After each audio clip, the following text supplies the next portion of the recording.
Wrestling Revolver has invited old Dred back on October 3rd for a trick-or-treat death match against my old friend, my brother, Alex Colon.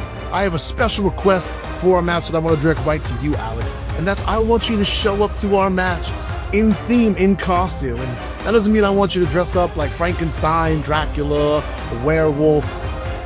I want you to show up as prime Alex Colon. That killer Alex Colon. The one that I would watch and I would notice there's something different about him. He's got that dog in him.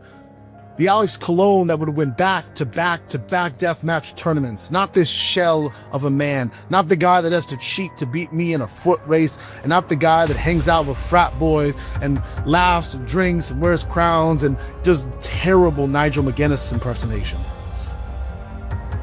I want you at your best. Because on October 3rd, you may be my friend, you may be my brother, but I'm gonna show you I ain't a boy no more. I'm gonna show you there's boys, there's men, and there's monsters like me.